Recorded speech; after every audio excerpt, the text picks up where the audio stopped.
Sports.com. Jeff is actually based up in Philadelphia, so we will certainly talk about the Philadelphia Eagles. We will preview Super Bowl 57. I also want to talk about the head coaching hires this week. DeMeco Ryans in Houston, Frank Reich in Carolina, and earlier today it became official Sean Payton with the Denver Broncos. Keep in mind, Arizona and Indianapolis here on February the 3rd, still without head coaches. So we'll get into all that with Jeff Kerr coming up in about 20 minutes or so. We'll go to Gainesville in the 9 o'clock hour, actually later in the 8 o'clock hour, probably in about 35 or 40 minutes.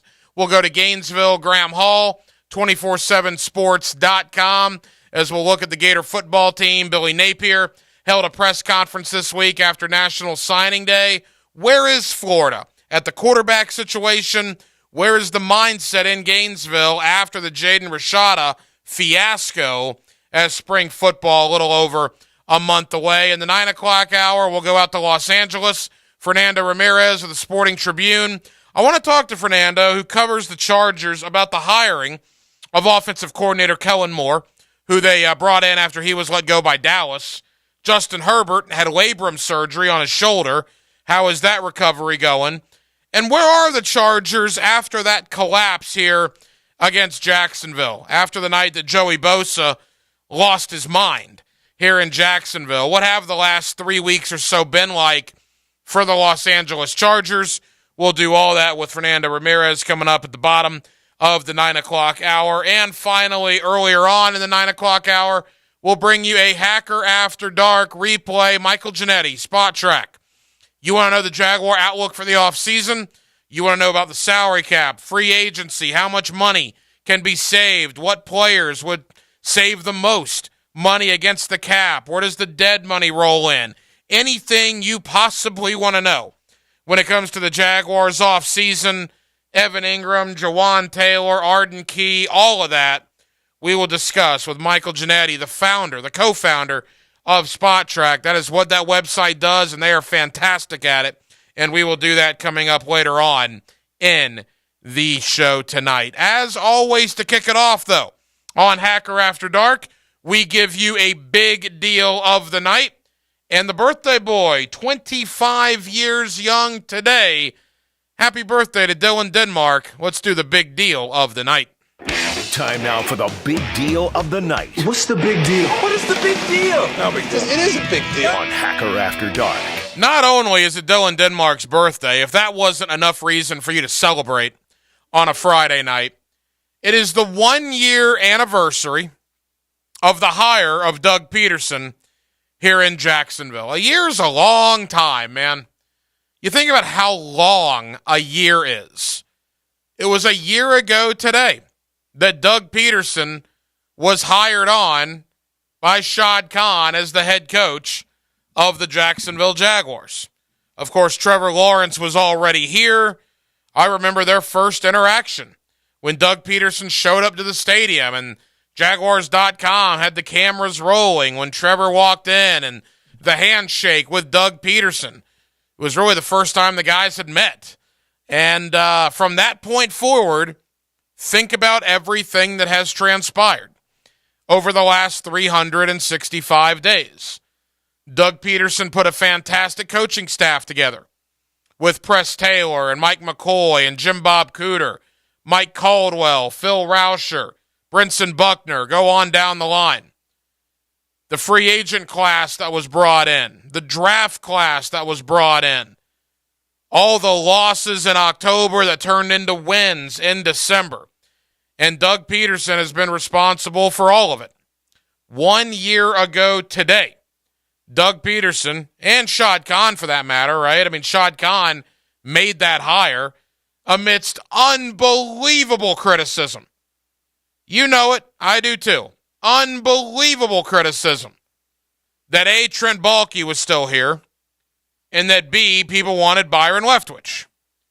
And despite doing at what the time was a very unpopular thing to do, Shad Khan said no to Byron Leftwich and yes to Doug Peterson. A year later, Byron Leftwich has been fired as the offensive coordinator in Tampa, and Doug Peterson is one of the 5 finalists for NFL Head Coach of the Year. So it's safe to say that the Jaguars got that right. There is absolutely no doubt the Jacksonville Jaguars and Shad Khan were right in that decision to hire head coach Doug Peterson. And look, moving forward, Jaguars are in good hands. Everybody wants to talk about Trevor, and with good reason. We spent a lot of time on that last night. Trevor Lawrence is this franchise. But make no mistake about it, Doug Peterson's going to be a big, big part of it. Why was Christian Kirk and Zay Jones and Evan Ingram, Travis Etienne so successful this year? Well, Trent Baalke brought them in, which were great moves by Baalke. They have Trevor Lawrence throwing them the football, but Doug Peterson is scheming them open. Doug Peterson, one of the best play callers in the National Football League, one of the more accomplished head coaches in the National Football League. And I don't know about you, but a year later, I am unbelievably happy that Doug Peterson is the head coach of the Jacksonville Jaguars. The question is, what will this roster look like in the next couple of months? Rumors out of Cincinnati today, I won't go reports. There's some conflicting stories as to whether this was actually a report or not. But there's rumors, there's whispers that Cincinnati could potentially try to trade T. Higgins this offseason. Keep in mind, they're one offseason away from having to pay Jamar Chase huge money. Huge money. And they're not going to be able to pay huge money for both Jamar Chase and T. Higgins. T. Higgins is going to be on the final year of his contract in 2023. I'll tell you right now, man, if Cincinnati, and they're not going to do this, I don't think, but in a hypothetical world, if Cincinnati called the Jaguars and say, hey, we'll give you T. Higgins for number 25 in the first round, and for a 4th round pick, would you do it? In a heartbeat. In a heartbeat, I would do it. There is absolutely no question about that. And I had people on social media today, on Twitter today, telling me, well, then you will never be able to re-sign Evan Ingram, and you'll never be able to do this, and the Jaguars need to address other positions. Yeah, that's all fine and well. If you bring T. Higgins in here with Zay Jones, Travis Etienne, Christian Kirk, and Calvin Ridley, barring injury, I'll see you in the AFC Championship game. I don't care what they do at other positions. When you score 40 points a game, you're not going to lose very often. And there are, look, the arguments against bringing in T. Higgins, you're going to have to pay him a lot of money at the end of this season.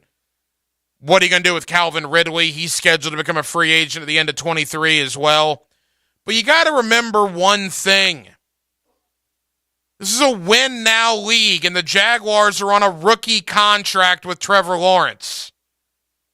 They're not going to have the flexibility in 2 years that they have right now. Not when you're going to be paying Trevor $40 to $45 to $50 million a year. You need to do what you can do right now before you lose that availability to do that because of Trevor's contract. And look, you're going to pay Trevor. Absolutely. I'm not saying that. But on his rookie deal and the way he played at the end of the year going into year 3, you have opportunity there. And again, this is just a rumor. Who knows if Cincinnati would do this? Who knows if they're planning on trading T. Higgins? I'm just using him as an example.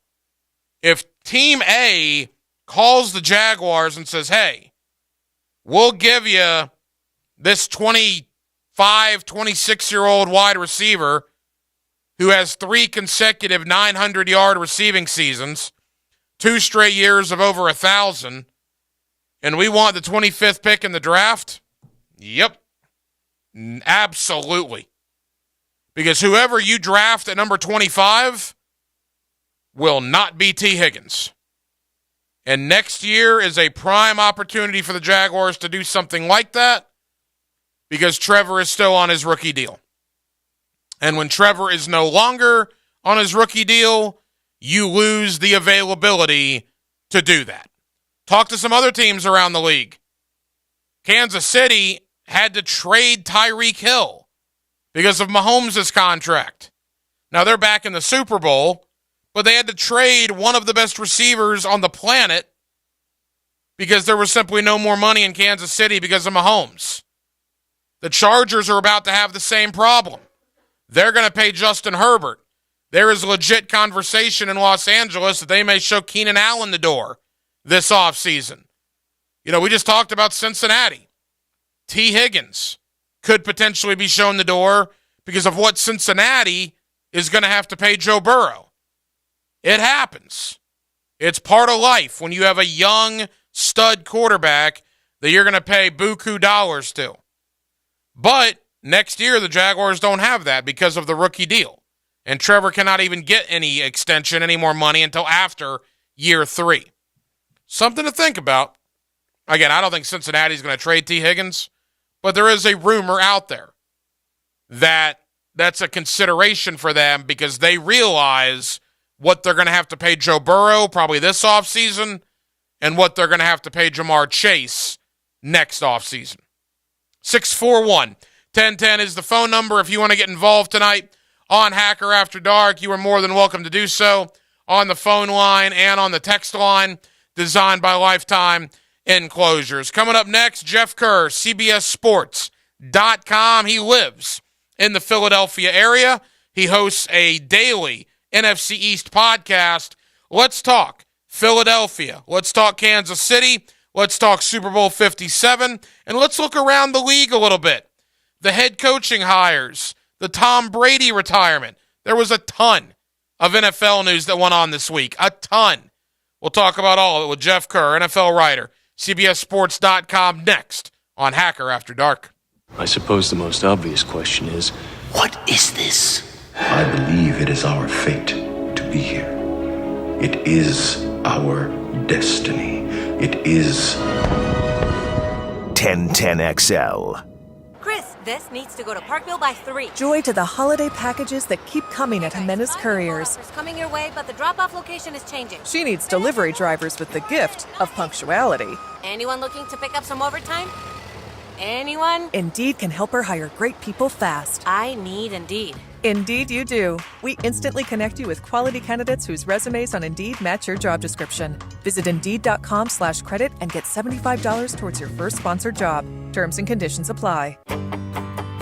Hey, Jacksonville, I'm sure by now you've seen our bright green GFL trucks and containers throughout the greater Jacksonville area. We are an industry leader in solid waste and would love the opportunity to earn your business. We are committed to customer service, reliability, and have unwavering focus on safety. Whether commercial or construction, let us haul your waste away. Call 904-760-5880 to get a quote today. GFL, green for life. This is your Mad Dad's Update with Chapter President Donald Ford. Hello, Jacksonville. I'm going to get right to the heart of the matter. We have had 485 shootings in 2022. This includes murders and individuals being shot.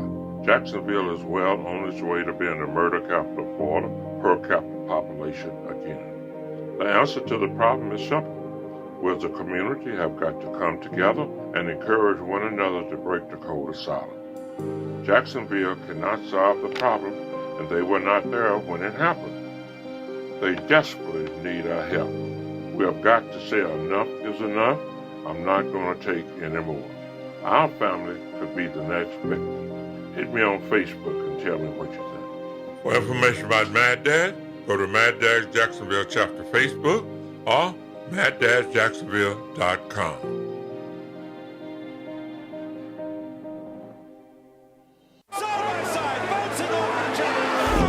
Look around you. There's history being made.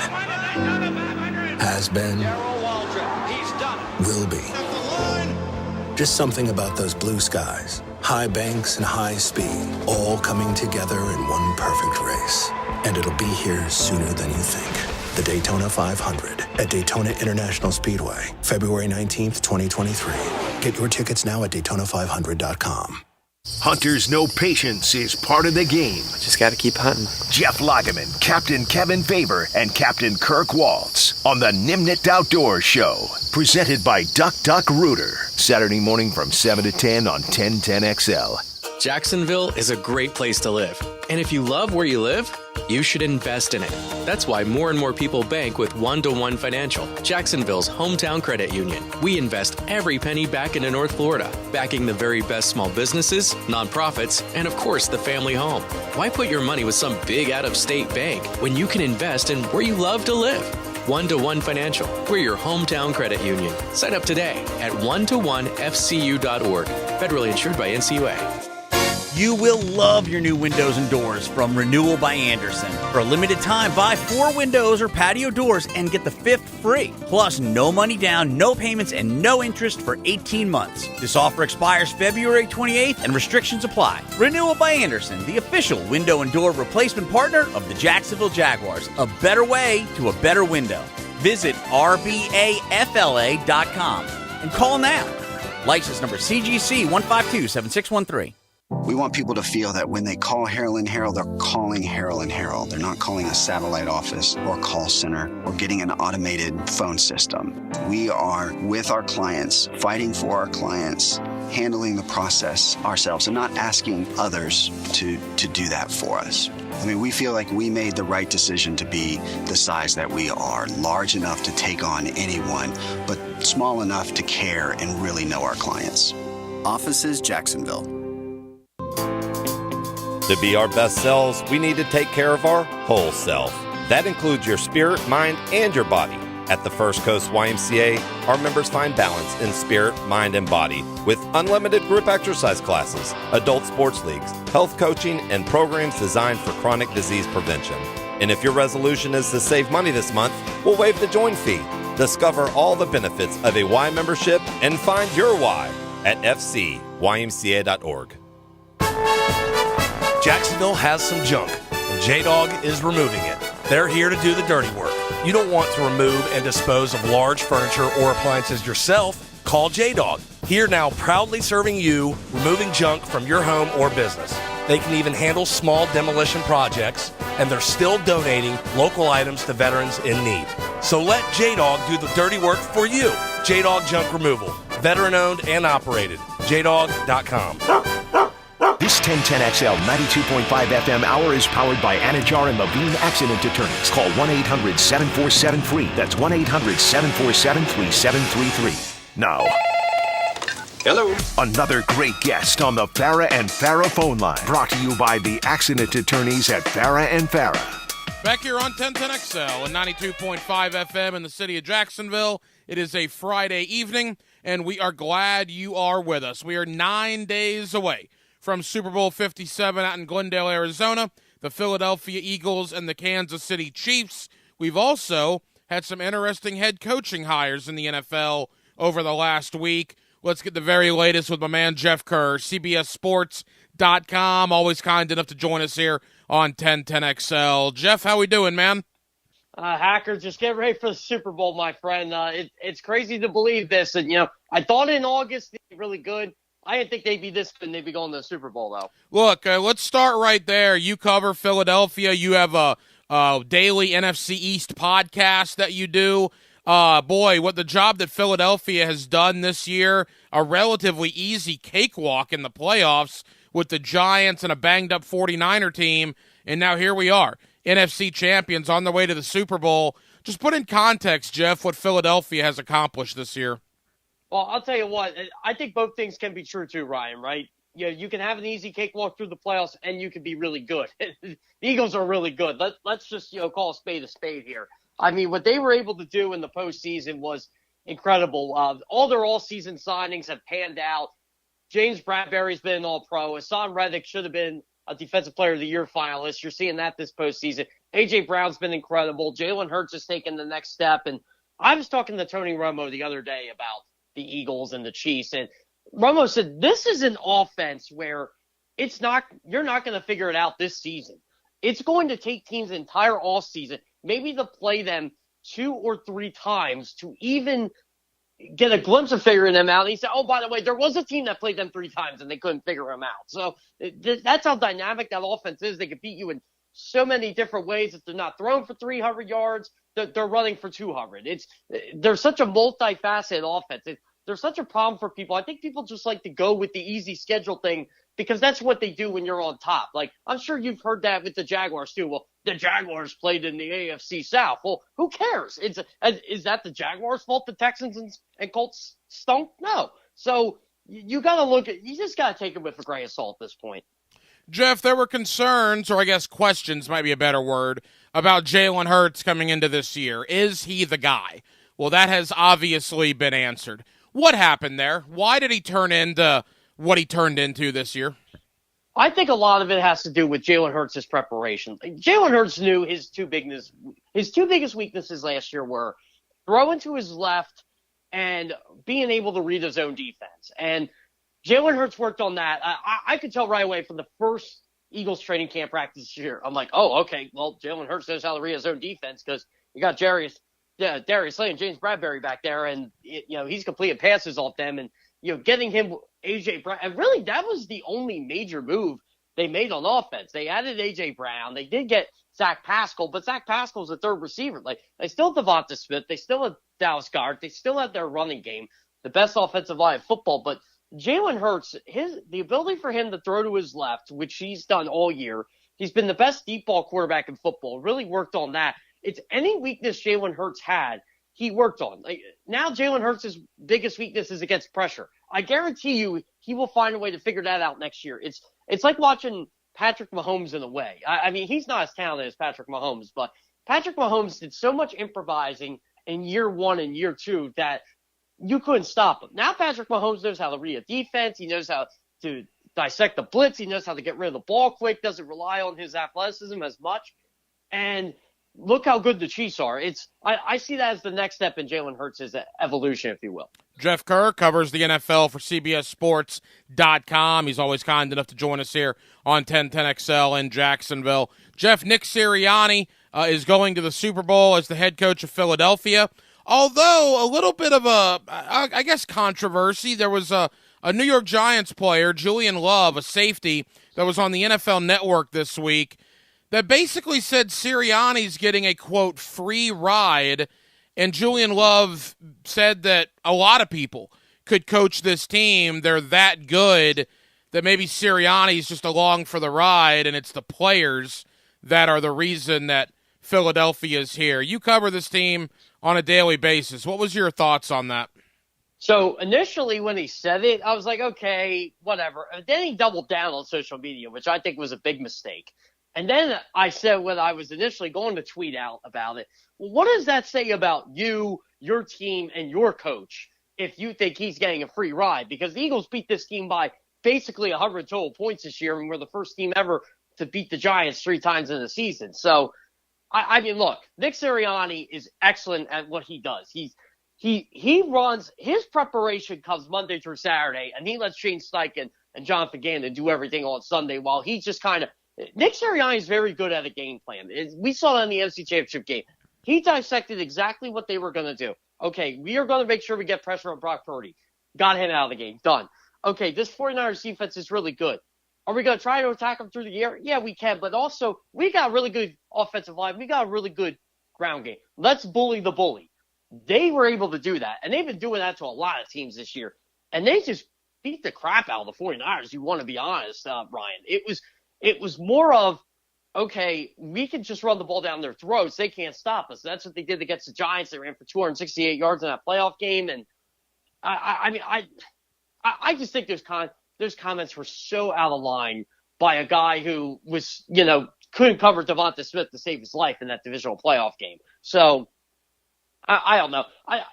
It's like what Brandon Graham said. People do a lot of talking when they're sitting at home on their couch. Well, it's blood in the water for you as a media guy up there in the New England area, the NFC East area, because good grief, when the Giants and the Eagles get together next year, that'll be a humongous talking point, what some of the Giants players have said about Nick Sirianni. Jeff, they're playing Andy Reid. I mean, it's a great script, right? Andy Reid against Philadelphia in the Super Bowl. We know how much trouble Andy Reid had getting Philly to a Super Bowl. Only one, and I think he went to 5 NFC Championship games. And now here we are, Andy Reid and Patrick Mahomes taking on the Philadelphia Eagles. You got the Kelsey brothers as well, Travis and Jason. A lot of juicy storylines next week. Oh, I can't wait. So it was fun. I had to ask Jason right away what it would mean to play Travis in a Super Bowl. And he said, well, I'll be a Chiefs fan for 3 hours. Then I'm going to take my shirt off, and you'll never see me root for the Chiefs again. And, man, if Jason really stood true to his word. There was a video that leaked that Jason, as soon as they won, Jason literally took the Chiefs sweatshirt off and put on an Eagles shirt. I mean, how savage is that? And it's not just that they're brothers, but they're really good. You know, of players that have 5 first-team All-Pro selections in the last 7 years, there's only been like 5 of them. Jason and Travis Kelce are 2. It's insane how good those 2 actually are. They're both probably going to be first ballot Hall of Famers at their position at the rate they're going. They're definitely going to be Hall of Famers. And I mean, to me, that's a storyline I could eat up all week. I'm actually going to do a feature for CBS about it. I'm hoping to get both of them together. It's going to be hard to get both of them together in the same room, but hopefully the NFL allows that to happen. So, well, we'll see there. But, yeah, Andy Reid facing the Eagles, I'm such a big Andy Reid fan. I haven't missed a Chiefs game since Andy Reid went to Kansas City. I knew he was going to work out there just because of what he built in Philadelphia, which Philadelphia still uses his philosophy to build a team based on how he constructed the front office, how you build a roster in between the trenches, you know, who to draft, you know, what to draft when you have a high draft pick, the type of quarterback you want, the type of offense, the type of offensive system, the medical staff, everything is basically how they pick a head coach. It's based off Andy Reid, and you got to give Andy Reid credit for that, and he's brought all that to Kansas City. It's absolutely insane how Andy Reid has 12 assistant coaches from his Eagles staff or who played or coached under him in Philadelphia, now in Kansas City, and he's winning even more. Like, he won 58% of his games with the Eagles. He's winning 73% of his games with the Chiefs. Somehow Andy Reid got better in his second stint. You know, we talk about, again, Jeff Kerr of CBS Sports, we talk about the familiarity that Andy Reid and Doug Peterson had with one another before the playoff game a couple of weeks ago. Same thing with Sirianni and Andy Reid, right? There's a lot of familiarity there. Oh, there definitely is. And again, Andy Reid fired Nick Sirianni because he didn't retain him in Kansas City. Nick Sirianni was on Todd Haley's staff, and Nick Sirianni doesn't hold any grudge about that. Andy Reid loves Nick Sirianni. He said yesterday he's perfect for Philly. He embraces that tough fan base and that culture, and he said you need that. And look, the Eagles contact Andy Reid when they're looking for a head coach. You know, Andy Reid recommended Doug Pearson to them. When they went through to hire Nick Sirianni, they asked Andy Reid his opinion, and Andy Reid gave it to him. And clearly it worked because look what Nick Sirianni's doing there. I mean, just everything Andy Reid's been able to do for that franchise and what Nick Sirianni's bringing to that franchise. Nick Sirianni really does embody Philadelphia well. It's Philadelphia fans, they're not used to having a dominant team, especially in this generation. So when they are dominating, they're going to let you know about it. And Nick Sirianni does. Like, you know, he's not afraid to fall into the narratives. Like, they beat the Cowboys this year, and he yells, how about them Eagles? And Cowboys fans took offense to it, and he said, well, you have a problem with it, go beat us. And, you know, that's just the way Nick Sirianni is. And the team embodies that culture. And I remember when they beat Indianapolis, he said that one was for Frank Reich. So Sirianni is not afraid to mix it up with the opposing organization and the opposing fan base. Final moments with Jeff Kerr, CBSSports.com. Those are the 2 head coaches, Jeff, Andy Reid, and Sirianni, that will be in the Super Bowl. 3 head coaches have been hired in the last week with the goal to get to the Super Bowl. Some big names. DeMeco Ryans now in Houston with the AFC South. Obviously, Frank Reich has reemerged there in Charlotte with the Panthers. And then, of course, Sean Payton in Denver with the Broncos. Anything stand out about any of those hires that have been made here recently?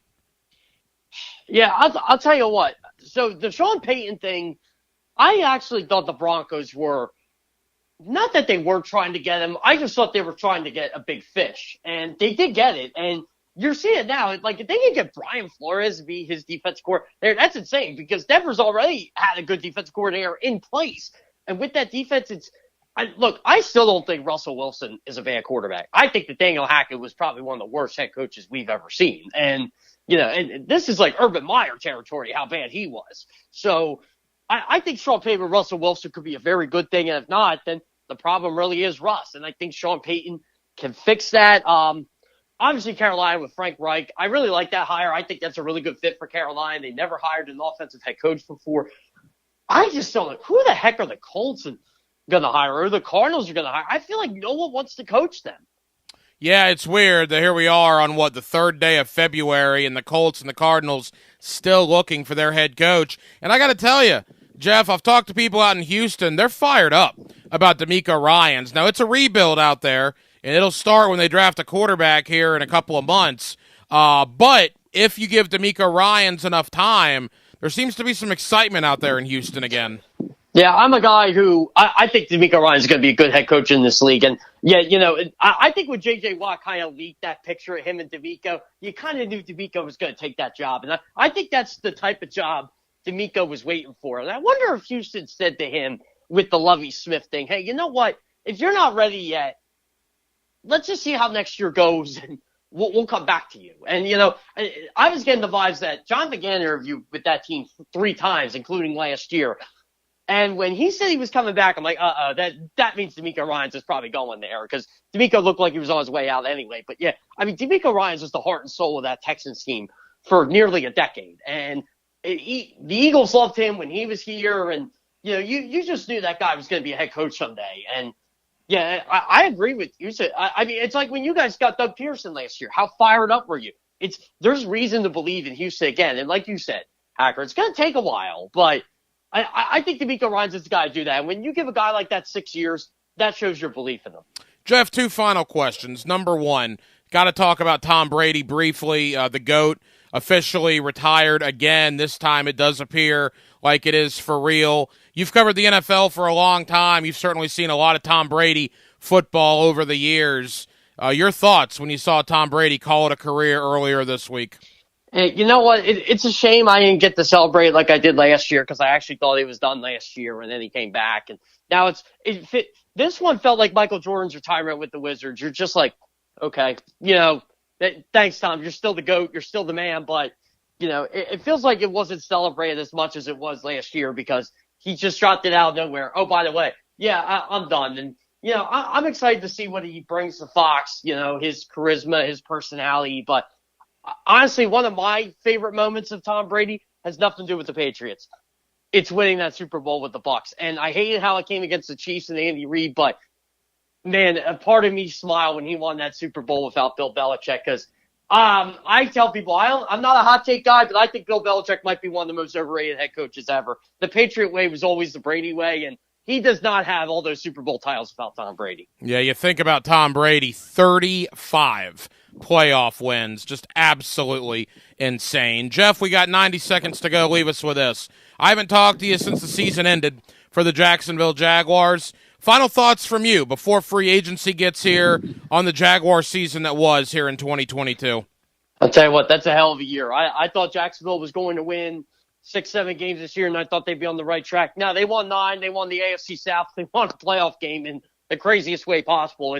And you got a franchise quarterback in Trevor Lawrence. I mean, you guys knew that, but look how good Trevor Lawrence played late in that year. And for him to come back from that first half of that playoff game where he had a 0 passer rating to win that game for them, that just showed me everything I need to know. And then they almost beat Kansas City. Doug Pearson almost beat Andy Reid. It's incredible what Jacksonville was able to do this year. And I think Jacksonville, they're on the right track. I think they're going to win the AFC South next year. I know it's early to predict, but they're going to spend even more money. You know how the Khan family is. They're going to want to build off this success. It's literally probably the first time that they felt like, okay, we're going to have sustained success here with this coach and with this quarterback. And I'm excited to see how Jacksonville goes going forward. But for the love of God, can we give this team a Sunday night football game? Yeah, no kidding. Nothing against Saturday night football or Thursday night football, but I think at this point, with Cincinnati on the schedule, with Buffalo, with San Francisco, and with Kansas City on the schedule, it's a tough schedule. I think we're going to see Jacksonville probably on Sunday and Monday night here in 2023. Jeff, always appreciate the time. Know you're jam-packed. I know you're about to travel out to Arizona, man. Safe travels to the Super Bowl, and we'll talk again soon, my friend. Yeah, sounds great, Hacker. I'll tell you what, the only thing I'm going to hate about this trip is I got a layaway in Indianapolis. That's the last place I want to be this time of year. Thank you, Jeff. We'll talk soon, bud. Yeah, I'll see you, buddy. There you go, Jeff Kerr, CBSSports.com, here with us on Hacker After Dark. And, you know, you think about all the news that did transpire, the Tom Brady retirement, obviously just absolutely enormous. You talk about D'Amico Ryans going to Houston, Sean Payton officially now in Denver, Frank Reich to Carolina, and we'll see what Indianapolis and Arizona do. Again, it's not too late in the process. As we talked about as we started the show tonight, it was a year ago today that the Jaguars hired Doug Peterson. With that, we brought up the T. Higgins idea earlier. There's also reports out of Tampa that Mike Evans could be on the move. Don't know if Tampa's in a full rebuild. They obviously have questions now that Tom Brady has retired. Marcus and Mandarin called up during the interview and was asking, same idea about T. Higgins with Mike Evans. We'd be interested, or at least I would be interested in doing something like that. And my same answer is yes. With Trevor on a rookie deal, I would surround him with as much talent as possible, within reason. Again, if you were to bring in T. Higgins and that costs you Evan Ingram, at that point, I don't know. What's more valuable, T. Higgins or Evan Ingram? I think there's questions there. We love Evan Ingram. I loved Evan Ingram. But he just had his best year as a professional with 760 yards receiving.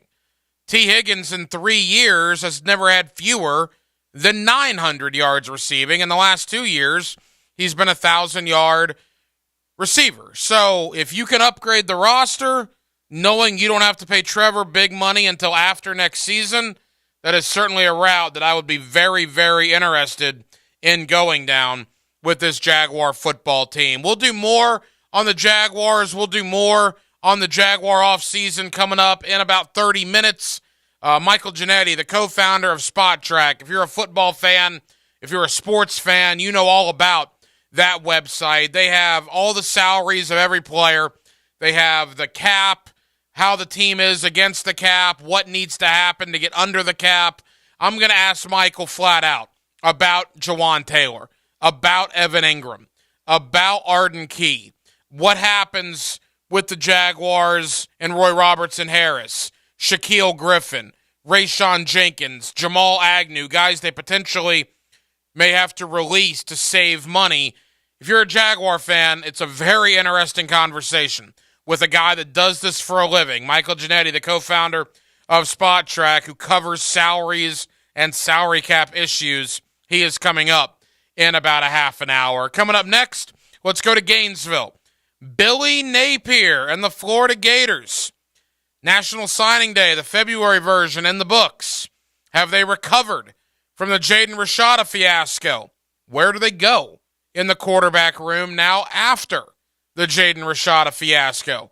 Let's talk Florida Gator football and more. Graham Hall, 247sports.com, covering the Florida Gators over in Gainesville. He's next. Hacker After Dark on a Friday with Dylan Denmark.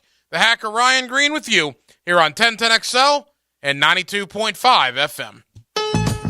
You down with JAG? Yeah, you know me. You down with JAG? Yeah, you know me. You down with JAG?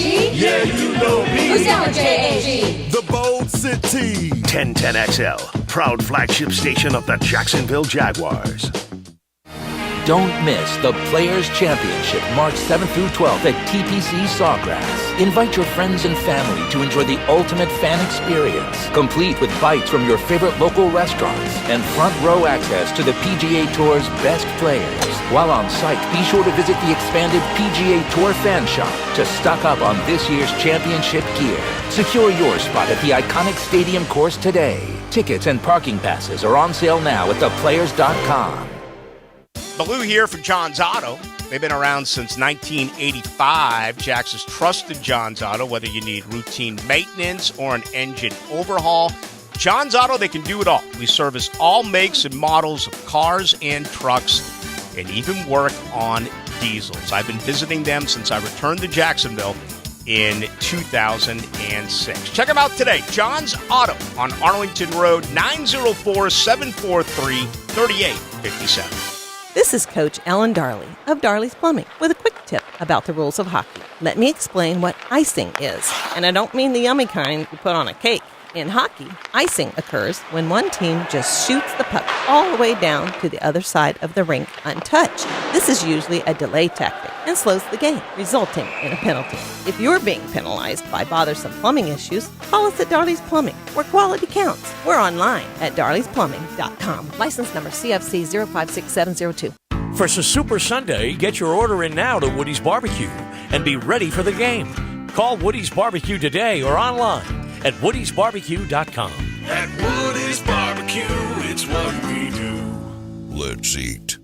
A Tuesday night tradition in Duval. Helmets and heels. American women are seldom so straightforward. With Lauren, Taylor, and Mia. We won't answer to anyone. Driven by Tire Outlet. And presented by Underwood Jewelers. Tuesday nights at 6 on 1010XL. Ace Carline here from my friends at Claude Nolan Cadillac. I was just there for my routine service. They have more new cars now than any time in the past 2 years. An increasing number of vehicles continue to be delivered. No worries on rates. They have fantastic rates right now. There's so much more than just pre-owned Cadillacs in stock. Get down to Claude Nolan Cadillac today. Tell them I sent you. New or certified pre-owned. Begin your lasting relationship at Claude Nolan Cadillac off JTB and Southside across from Tinseltown. Honey, you know Valentine's Day is right around the corner. I know. What do you want this year? Flowers and candy are nice, but they just don't last long. You know what does? Botox and fillers. How do I get that? St. John's Aesthetics and Wellness Center. They came highly recommended from my friend. You should see their Google reviews. The owner has over 17 years experience and even trains other providers. Just call or stop by to get a gift card for me. Where is it? Just off 95 and 210 behind Goodyear inside Spa Me. It's St. John's Aesthetics and Wellness Center. Denny Thompson here for Tyson Sound and Security. Widespread adoption of home automation technology has made connectivity an affordable, expected standard in new home construction. But whether your home is new or not, you can have the same smart technology. Save energy by turning lights out remotely. How about the convenience of a home theater with one button or walking in your door with automatic lights? Use Tyson Sound and Security. Visit TysonSoundandSecurity.com. Tyson Sound and Security, security and automation experts. Does your home or building need painting? For over 20 years, Performance Painting has had the privilege of preserving many of Jacksonville's most prominent buildings.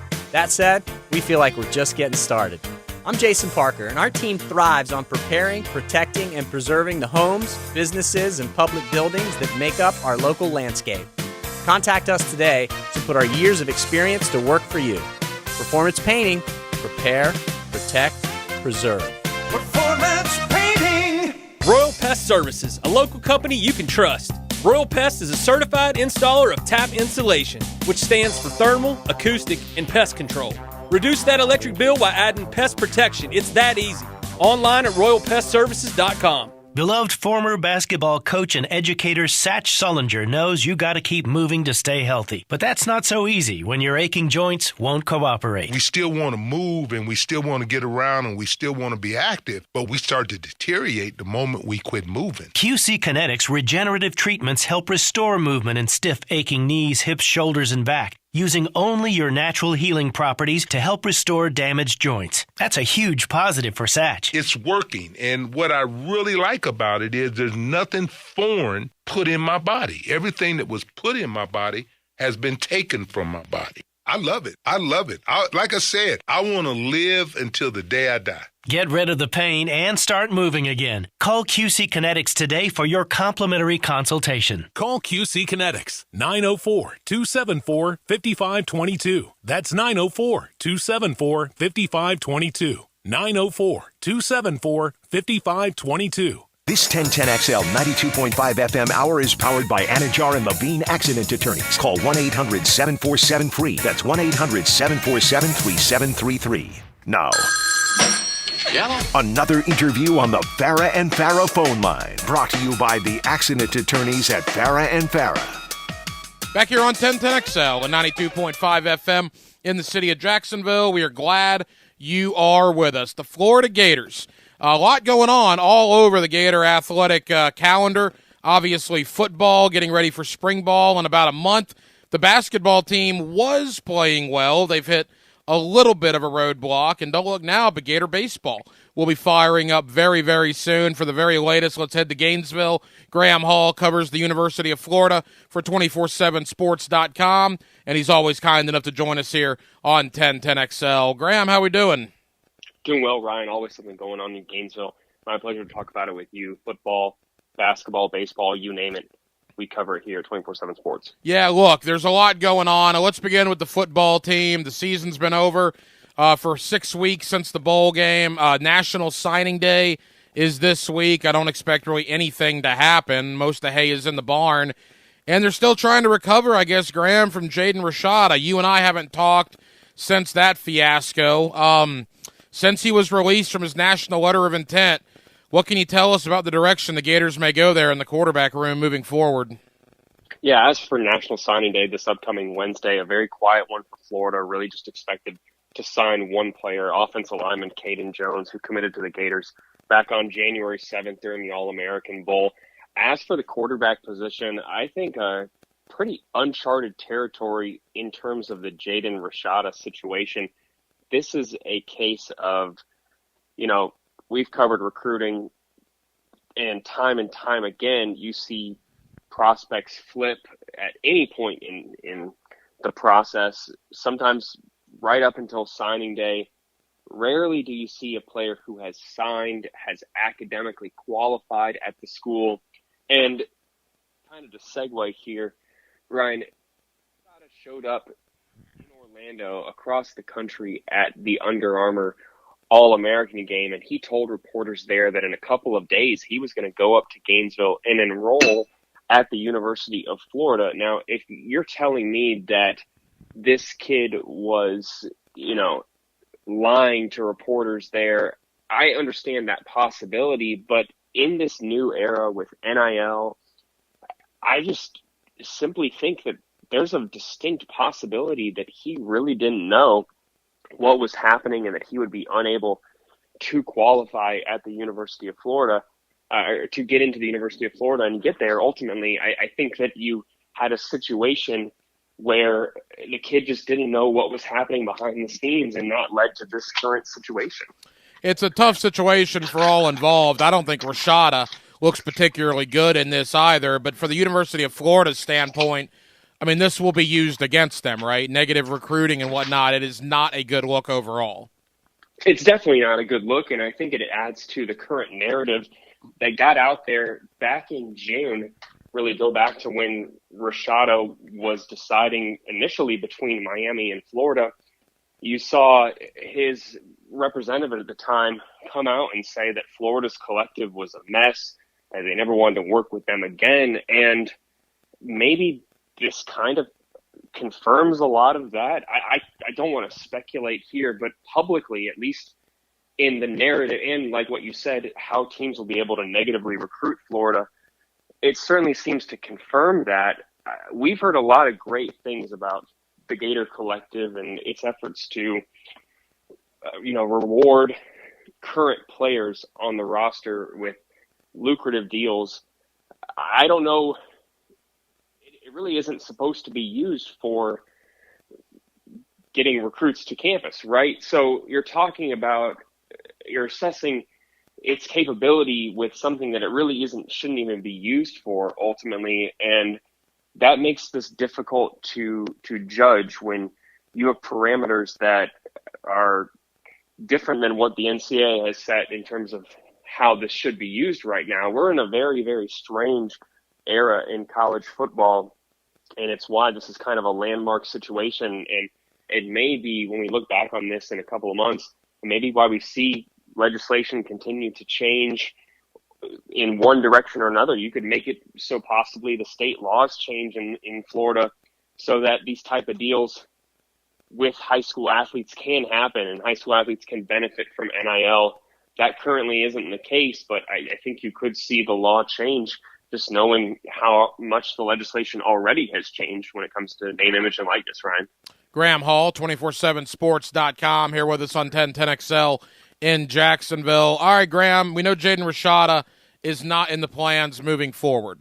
Right now, Max Brown, Jack Miller, and Graham Mertz are the only 3 scholarship quarterbacks as we enter the month of February. Nothing else can really be done until after spring, and at that point, what starting quarterback is going to be available in the second tier of the transfer portal in May and June. So, Graham, it's just kind of where we are. I mean, these are the quarterbacks, and look, Billy Napier went 6-7 last year. If Graham Mertz is your guy with that schedule, it could be dicey in 2023, could it not?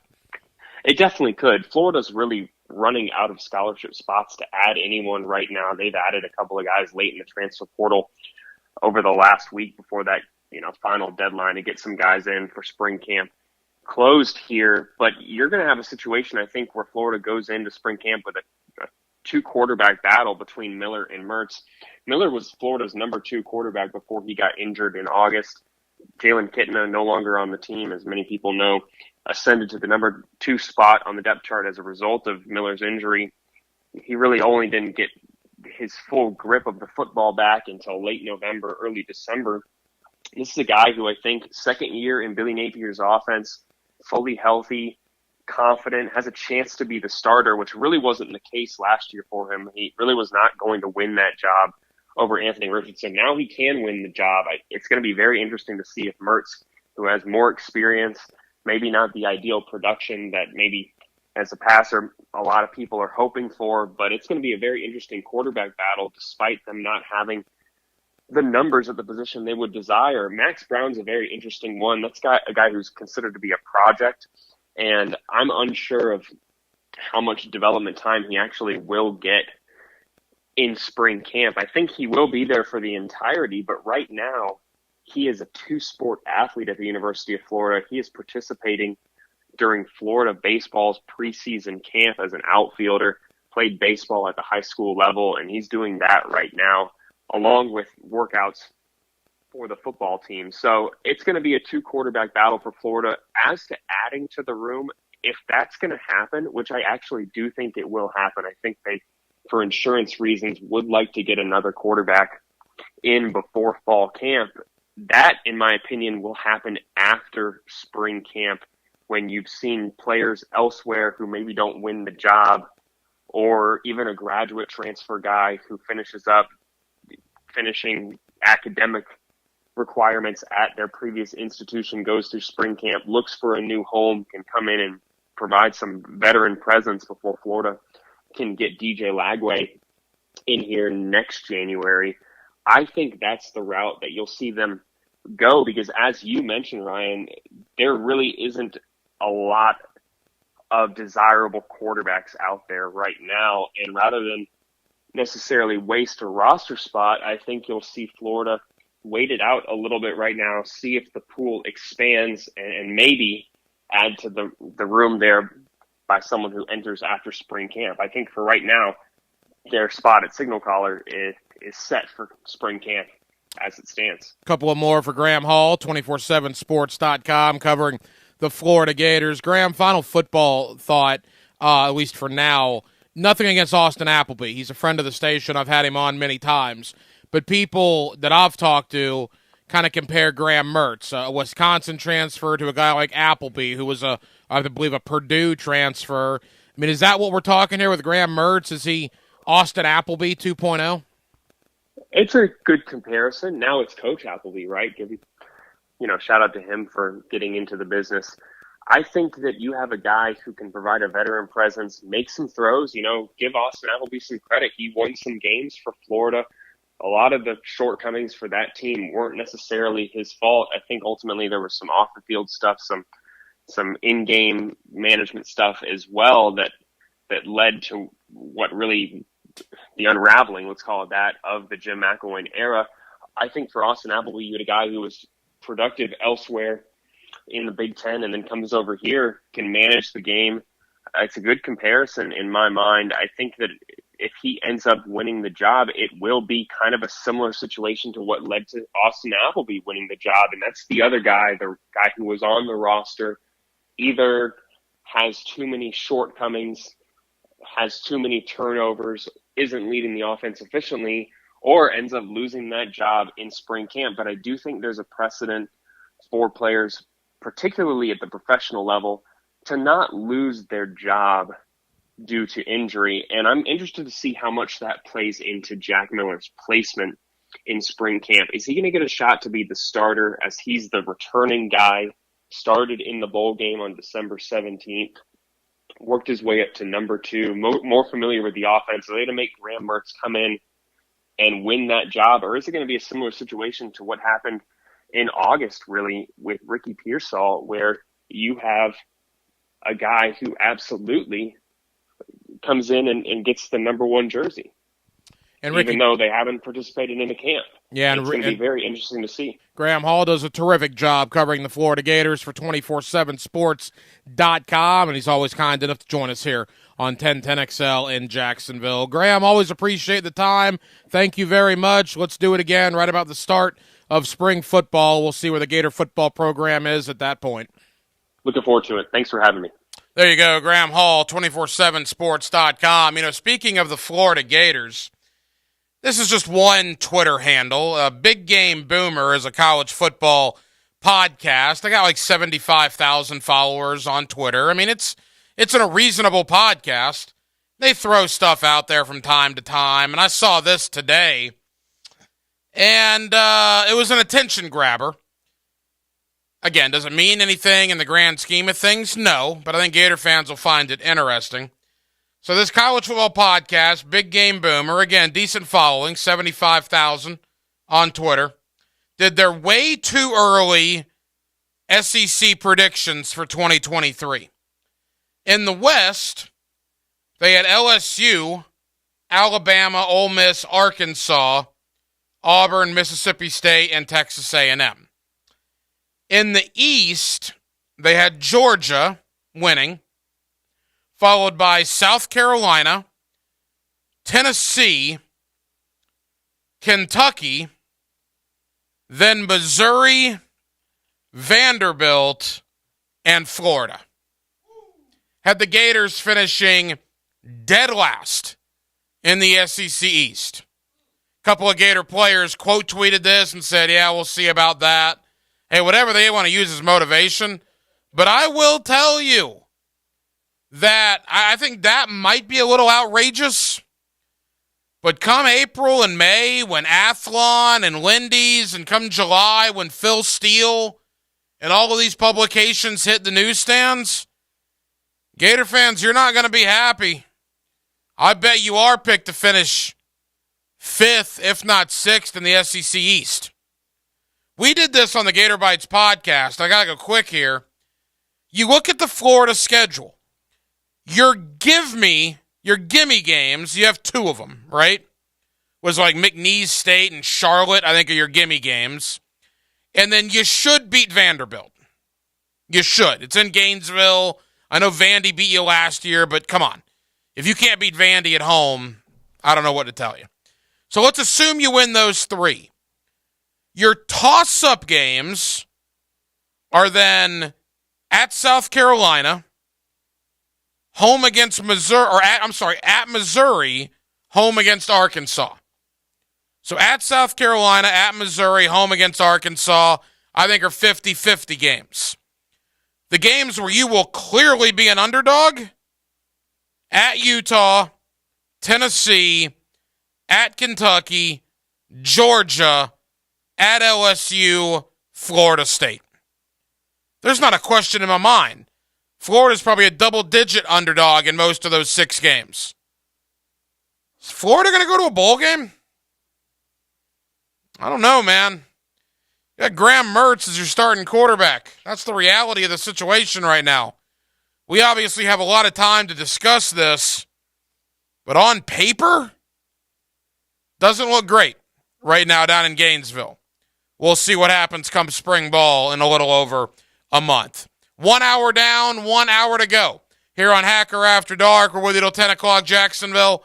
We're glad you're with us. As always, you can stream the show every night on our YouTube channel. Just go to 1010XL on YouTube. You'll see the show there until 10 o'clock. Likewise on Twitter, at 1010XL on Twitter. You'll see the show there until 10 o'clock this evening. With Dylan Denmark, the Hacker Ryan Green with you. More to do on a Friday night edition of Hacker After Dark, 1010XL, 92.5 FM. Finding a good, honest, hard-working plumbing company is hard these days, but it doesn't have to be. The only company you need to remember is Duck Duck Rooter Plumbing and Septic Services. We want to be your go-to plumbing and septic company for all your needs. Check out our 5-star Google reviews online and see what over 500 customers just like you are saying about Duck Duck Rooter. When you're stuck, call the Duck. 904-862-6769. So I'm here with Danny Van Sickle, Director of the Electrical Training Alliance. Danny, tell me about your program. Hey, Rick, we're a 5-year electrical apprenticeship. Our students start out making over $30,000 a year and right now graduate making over $80,000 a year, including benefits. There is no tuition and no student debt. You just have to apply and get accepted. Did you say no tuition and no student debt? You heard that right, Rick. Once you're accepted into the program, your only costs are the books and the course fees, around $700 a year. Wow, that sounds like an amazing opportunity. How can I learn more? Just go to etajax.org. Apply by May 18th. I like getting more. You too? Then you're gonna love this. Cars, trucks, SUVs, but wait, there's more. Imports, domestics, luxury. There's still more, like over 400 pre-owned on the lot. So come find it all and a whole lot more when you shop my friends at Arlington Toyota Pre-Owned. Plus, with Arlington's 30-day exchange program, you get 30 days to love your purchase or exchange it. When you want more, get more, and pay less at Arlington Toyota Pre-Owned. Shop in person and online at arlingtontoyota.com.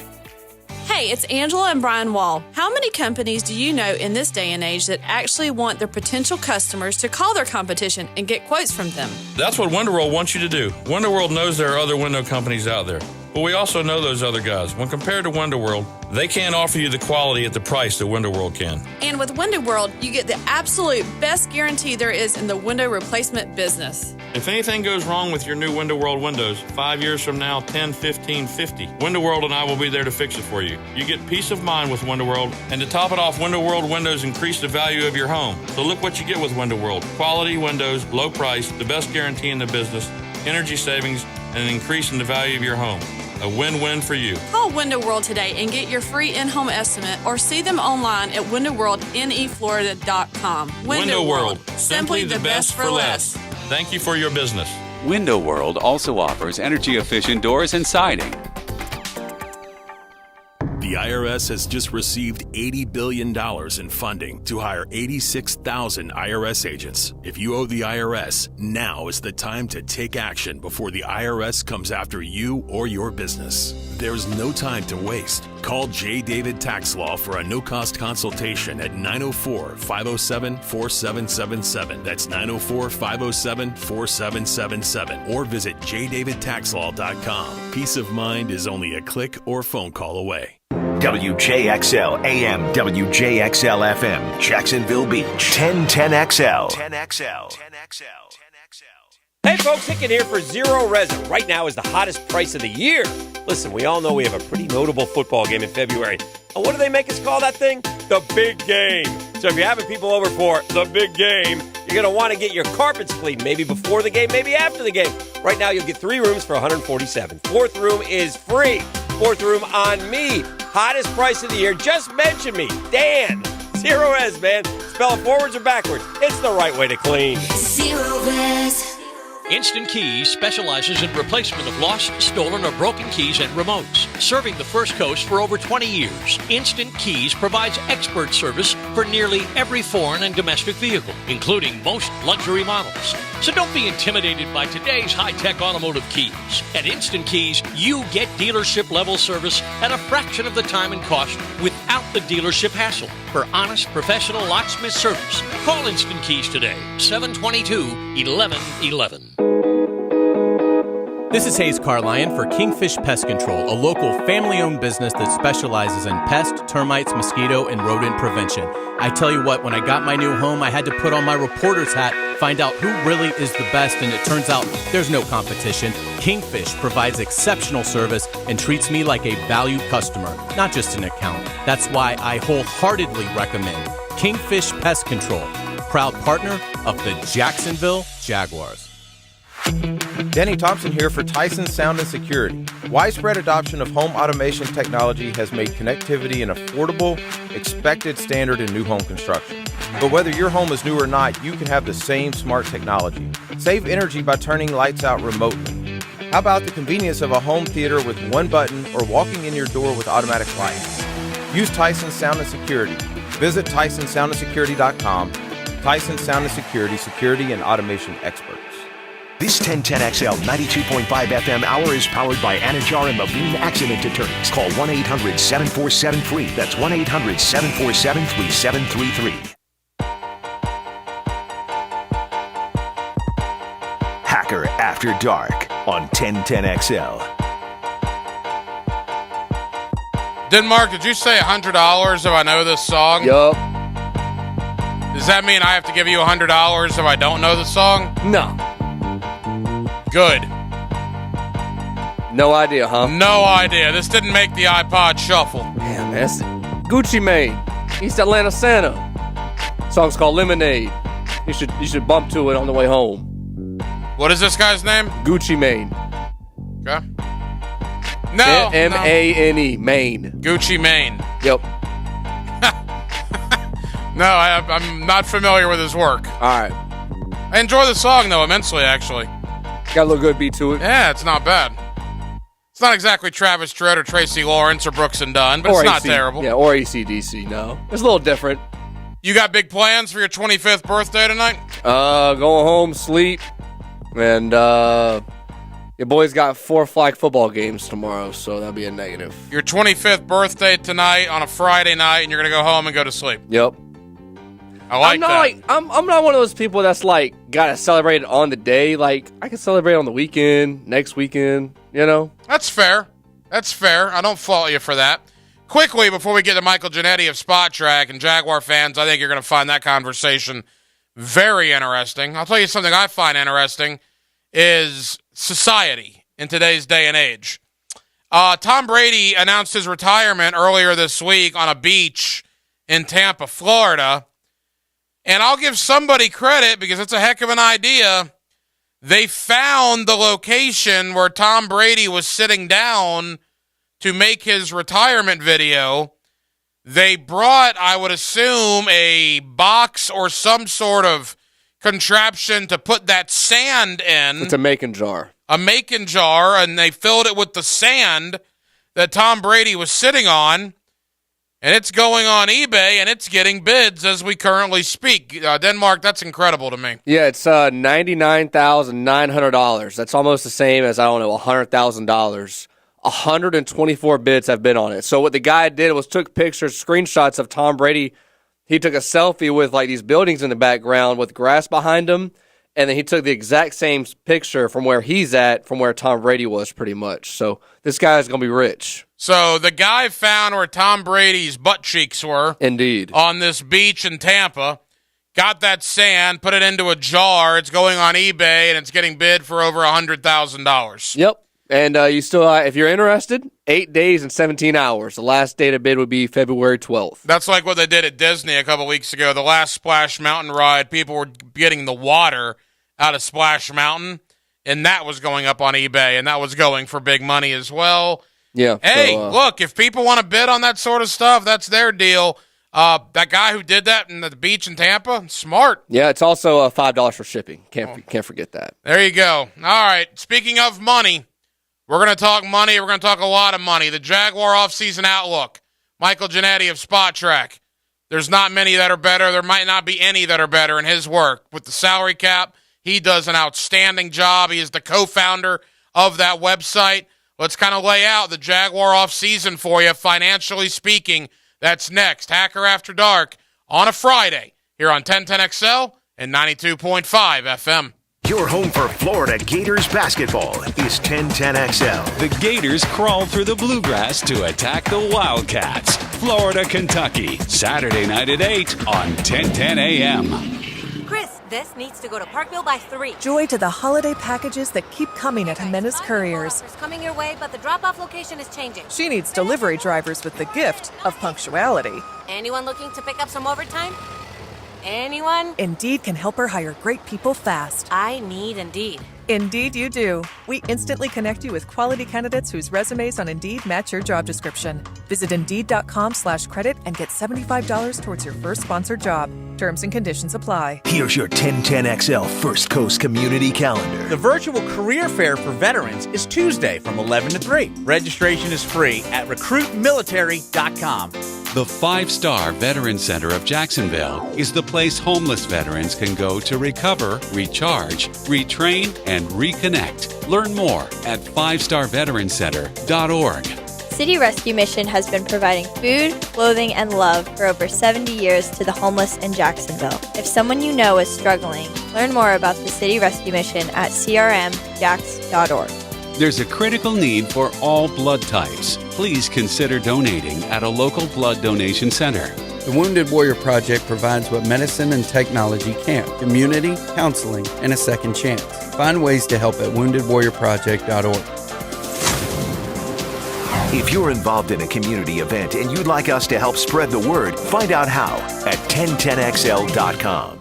I'm Sophia Monahan. One day, my sister and I will take over for my dad at Monahan Jewelers. Monahan's is your local family jeweler, and we're having our Valentine's sale now. That's right, Sophia. Our Valentine's sale is up to 30% off on all GIA-certified diamonds and up to 40% off store-wide with interest-free financing on all purchases. Diamonds, gemstones, engagement rings. Support your local family jeweler now through Valentine's with huge savings on our entire inventory. Take it away, Sophie. Monahan Jewelers at Alente Beach.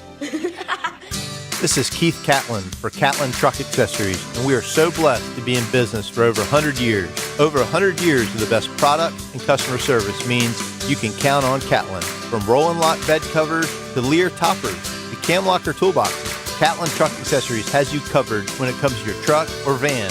We do those too. Got a fleet of vehicles? We can outfit them all. Who can you count on? Count on Catlin. One name, one location, 100 years, you can count on Catlin. This Date in Sports History is brought to you by Southeast Orthopedic Specialists. On February 3rd, 1876, Albert Spalding invests to start a sporting goods company manufacturing the first official baseball, tennis, basketball, golf balls, and footballs. Jacksonville has some junk, and J-Dog is removing it. They're here to do the dirty work. You don't want to remove and dispose of large furniture or appliances yourself? Call J-Dog. Here now, proudly serving you, removing junk from your home or business. They can even handle small demolition projects, and they're still donating local items to veterans in need. So let J-Dog do the dirty work for you. J-Dog Junk Removal. Veteran-owned and operated. JDog.com.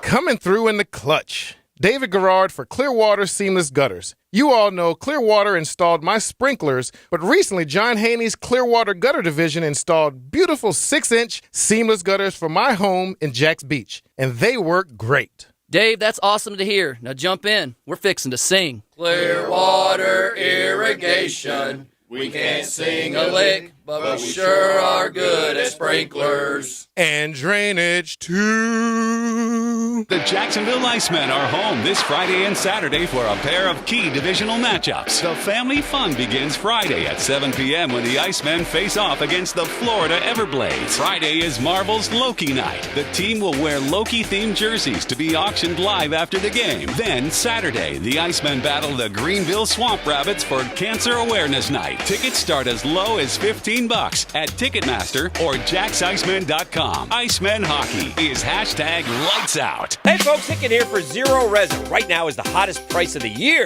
Listen, we all know we have a pretty notable football game in February. And what do they make us call that thing? The big game. So if you're having people over for the big game, you're going to want to get your carpets cleaned, maybe before the game, maybe after the game. Right now, you'll get 3 rooms for $147. 4th room is free. 4th room on me. Hottest price of the year. Just mention me. Dan. Zero Res, man. Spell it forwards or backwards. It's the right way to clean. Zero Res. Superior Fence and Rail knows about exceptional customer service. From the first call to the final inspection, Superior's team provides first-class care with great communication, friendly installers, and quality fence products. There's a reason why Superior is the top-rated fence company in Jacksonville. So get off the fence and call Superior Fence and Rail for your new fence today. When you're on the fence, about a fence, SuperiorFenceandRail.com. This 1010XL 92.5 FM hour is powered by Anajar and Levine Accident Attorneys. Call 1-800-747-FREE. That's 1-800-747-3733. Now, another interview on the Farah and Farah phone line. Brought to you by the Accident Attorneys at Farah and Farah. Back here on 1010XL on 92.5 FM in the city of Jacksonville. We are glad you are with us. Inside of 6 weeks till NFL free agency, there are a lot of moves to be decided in the coming days and weeks. A lot of moves here in Jacksonville. And how active can Jacksonville be? They have, I would call it, some cap issues going into free agency. For all the very latest, let's go to Michael Giannetti of Spot Track. It's one of the websites that you want to go to this time of year that tells you everything you need to know about where your team is with the salary cap. Michael, it's been a while, man. How are you? Doing well. Obviously a busy season for us and you guys as well now that there's some excitement to talk about around there. Yeah, look, we've had you on in years past where the Jaguars had, 80, 90, $100 million in cap room. They certainly used a lot of that last year and had a great turnaround. But let's dive right in. All right, so $32 million, I guess, is the projected number the Jaguars are over the cap. Michael, first and foremost, how daunting a task will that be for General Manager Trent Baalke here over the next couple of weeks to get under that cap figure? I've seen worse. I'm seeing worse right now in this league. And look, it's a product of what happened last offseason, right? That was a big splashy free agency, 160 guaranteed added to the books. Generally, when that happens, year one is nice and soft, and year two gets ugly quickly. However, and look, there's going to be a couple of bodies that fall off the roster. It's just how the nature works here. But you've got 4 or 5 contracts that you can restructure quickly that you'll have no problem doing, right? Your Christian Kirks, your Lewickans, your Zay Jones, your Cam Robinsons, most likely, that gets you basically cap neutral right there. You can tinker with 4 base salaries coming up here for 2023 and get yourself right about back to zero. So it's not going to be a plentiful spending season for Jacksonville, but you're not going to have back-to-back situations like that in a hard cap system. Michael, before we dive right in, I'm assuming that everybody listening, or at least most people listening tonight, know about Spot Track. It is, like I said, a website that this time of year is just gold for the sports fan to figure out, where your team is with the cap. But for those that maybe aren't familiar with you guys, just do a brief synopsis of the website and how the website came to be. Sure. We're celebrating our 15th anniversary actually right now, and started off as a baseball blog where I just kind of structured and laid out some contracts for A-Rod and the big, Pujols and those guys. And we realized there was a yearning for this really with all the sports. So we quickly flipped over to football and dove into the salary cap and the hard situation there. And it's evolved to everything we can think of in the book, right? Live Golf is there now. We're doing F1 sports, but it's a reference point for full contracts, for contract breakdowns, salaries, salary cap information.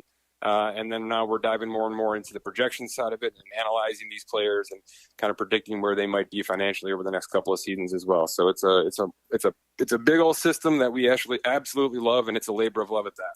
Michael Giannetti of Spot Track. All right, $32 million is at least the number that we're going to go with. That's the number that the Jaguars appear to be over the cap. Let's start with the very basics. Shaq Griffin. You save a lot of that by simply releasing Shaq Griffin, Michael, do you not? Yeah, over $13 million. That seems like a no-brainer. Even if you want that kind of a player back, you get out of this contract and start over for sure. All right, so assuming Shaq Griffin's gone, I think that's a pretty safe assumption. That takes care of $13 million. We've had a couple of conversations here locally. These did not seem to be hard conversations 3 months ago with Roy Robertson-Harris and Rayshawn Jenkins, yet both of those guys played very well, Michael, towards the end of the year. What can be done with Roy Robertson-Harris and Rayshawn Jenkins, or is there a chance that the money is too valuable to be saved and one or both of those guys could also be released? Yeah, there's a surplus there in that defensive line, right? And I think you have to talk about Josh Allen and players like that getting new contracts this year. So I think that's a very, very prominent bubble player right now in Robertson-Harris, and that's a player that a lot of teams could plug and play into their defensive line. Look, a lot of things went right, and I think a lot of things got better after week 8 or 9 on that team. So there's going to be decisions you want to make that are probably not financially sound. And I think throwing an extension offer to a player in his final year of his contract like Robertson Harris makes a lot of sense here. You could restructure that $7 million into a signing bonus, lower things down into the $4 or $5 million cap world, and save yourself $5 million while keeping a good, depth player who can start on the defensive line as well. So I'm not certainly sure that you're going to chop those players off right now when you're building up as quickly as you are in Jacksonville. Same question with Rayshawn Jenkins. You could argue from the safety position, he might have been the Jaguars' best defensive player the last 2 months of the year. I think you would save $6 million roughly releasing him, but again, that's a guy that seems to be too valuable to me to let go. Yeah, and that's a big need, right? They need to build that secondary up even more this offseason. So I think you're keeping him not only for the veteran status, but for depth purposes, and then you're going back to the draft and adding to that with a young, cheap rookie contract to add with him. General Manager Trent Baalke was praised by many in your field, and I'm curious, and you can certainly speak to this, about the way he structured those contracts last year. Spent a lot of money, like you said, Kirk, Zay Jones, Aluakin, Sheriff, you name it. But the way they were structured seemed to make a lot of sense with folks that study the cap. If you could talk about that a little bit. Yeah, look, it's not about spreading things out as much as possible anymore. I've talked about this quite a bit with what the 49ers have to do and a couple of these teams that are really, really at the top of the contention window right now. You've got to handle things so that the player's happy, that your cap is happy, obviously, but also that you can be flexible. Right? We're having these discussions because of the way these contracts are structured. If you're dealing with what the Rams do every single year, which is bonus here, bonus there, leaves you very little room to grow or manipulate or be flexible. So high base salaries, simple signing bonuses, it's kind of an old school structure. But when you do that times 8 or 9, which is what happened last offseason, now you've got kind of a sandbox to work with. And yes, there are some higher cap hits, right? There's a bunch of 20s sitting on this table right now. But you can drop those into the 11s and 12s pretty quickly and keep this train rolling pretty fast. Mike Ginnetti, Spot Track, here with us on 1010XL in Jacksonville. Another thing that people in your field, and I'm curious your thoughts because you're one of the main guys in the field, have talked about Trent Baalke and what he's done is not pushing money into the future, kind of taking the initial hit in year 1 or year 2, but that saves you money down the road. Again, talk about that a little bit. Yeah, that's kind of what I'm saying, and you said it better there, is that you want to be able to keep the player happy with cash flow, and you want to do that in a way that for the first couple of seasons it might have to be painful, right? And then it gets better and better and more valuable and more valuable. It's kind of the opposite of how a rookie contract works. So when you're getting a ton of value on rookie contracts with 45% of your roster, you're able to take a little bit more on with those veteran contracts. And, oh, by the way, it's more attractive to players from free agency when they're looking for contracts across the board. It's more attractive for agents. We'll say not only are we going to, throw a big roster bonus in or a big signing bonus in at the top of this thing, but we're going to make sure you're paid well salary-wise as well, even though from a cap perspective, it's not the most value we can possibly get right now. So it's one of those ways to get people in the door. It's another way to keep them here. And by the way, by year 3 or 4, you've got really nice cap value on those contracts. The TV money apparently comes in after the 24 season. The salary cap is projected to go up because of that pretty substantially. How does that TV money coming in after this upcoming season, Michael, play into what some teams like the Jaguars will do here over the next couple of weeks? Yeah, there's no question the agents are going to be talking about it, right? And everything's going to have to go up and escalate appropriately. I think from a cap perspective, if I just speak to the league, they're probably going to keep things about where they did this year. So about a $15 million or so increase next year.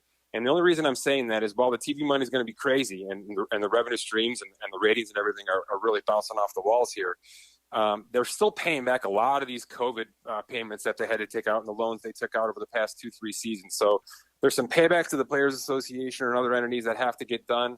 So I think we can expect what happened this year to happen next year. And in that regard, that's more than we've ever seen over the past 10 years or so in terms of the cap jump. So teams are going to benefit from it. And look, Trevor Lawrence is coming up after this season. So it's always a good time to have cap flexibility and a league cap that goes way up when your quarterback has to get paid. A couple more from Michael Ginnetti of Spot Track. All right, Trent Baalke last week in his season-ending press conference said the cash is important, not necessarily the cap. What do you think he meant by that?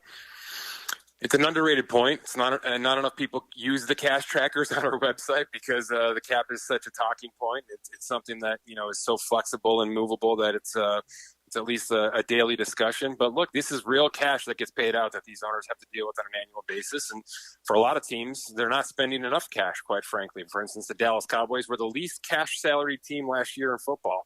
And I think down the stretch, you saw from a depth perspective that came back to bite them. So the Jaguars currently rank 5th in cash payouts for 2023. They're top 5 right now across the board. And a lot of that has to do with those high salaries I was telling you about, front loaded into those free agent contracts. So that's going to, pull back on what they can do this offseason. And there's not going to be massive extensions. There's not going to be big-time free agent splashes if you're already top 5 in cash across the league. Michael, there's 3 guys that Jaguar fans want back here in Jacksonville. And my question to you, and we'll do them individually, is it feasible to bring all 3 guys back? We'll begin with Arden Key. He signed one of those 1-year prove-it deals, and he did a very good job here in this 1 year in Jacksonville. But certainly he's going to command some money on the open market. Do the Jaguars, in your opinion, have the flexibility to bring a guy like Arden Key back? I'd say no at this point. I think he deserves it. I think he's going to go out and get the payday he wanted to get last year, but showcased himself this year appropriately, as you mentioned. I think he had a better overall year this year than he's had in his career to date, even though the sacks are a little bit lower than 2021. But he's going to go out there and find a $10 million plus per year contract, and I don't think that's something Jacksonville wants to squeeze in, just because they are, as I mentioned, they have a little bit of a surplus on that defensive line. They can move around a little bit. Same question, maybe a more pressing issue here. Evan Ingram at tight end. Certainly Jaguar fans would love to have him back. Is that feasible? It's feasible. I think it's doable. I think both sides want this to happen. And when that happens, usually you can get something done, even if it has to be, a 3-year deal that looks more like a 1-year deal structure-wise. But, you get a nice little guarantee built into that. I'd say something around what Hunter Henry got in New England after he left the Chargers probably fits the bill here. So I'm not, around that $12 million per year is probably where this ends up. But again, if it's 3 for 36, it's really going to be about 1 for 12, and we'll see what happens after that. And maybe the biggest one, the youngest guy here, only 4 years in the league, coming off his best year in 2022, right tackle Jawan Taylor. You would think, Michael, that guy is going to have quite the market there in free agency. Yeah, anytime an offensive lineman who can play football hits the open market, everything starts to go a little wild. So, a guy like that is going to be valuable. If they plan to replace him in the draft, then that's how this is going to go. Otherwise, you're going to have to start paying out money, because those right tackle markets are now upwards of $20 million per year when you're talking about Ryan Ramczyk and Lane Johnson and those kind of players. So it's not cheap to keep an offensive line intact, especially one with depth, but I imagine he's the next to get paid the big cash. Final moments here with Michael Ginnetti of Spot Track. Franchise tag-wise, again, the Jaguars have basically come out and said they would rather not do that this year. If it does come to that with either Taylor or Ingram, would it be financially feasible where the Jaguars are with the cap to use the franchise tag on one of those guys? I don't think so, and I think I'm saying it the same way they're saying it, where if they have to do it, they'll do it.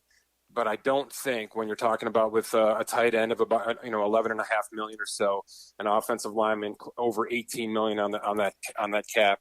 I don't think that's the way they want to go with this. I think they'd rather have the cap flexibility that they've awarded themselves with other contracts. But one of those 2 players might be too valuable to even let hit the open market, because they know the price for it's going to skyrocket after that. And, Michael, you brought this up earlier, and we're going to see this in Cincinnati with Joe Burrow this offseason. We'll probably see it in L.A. with Justin Herbert as well. As much as you want to plan for the next year, here in Jacksonville, 365 days from now, they're going to be ready to start talking extension with Trevor Lawrence. So how much pre-planning goes into knowing you're going to be playing a quarterback upwards of $45-50 million a year? 100%. It's the elephant in the room right now, and probably has been for the past couple of months. And you want to go back to cash.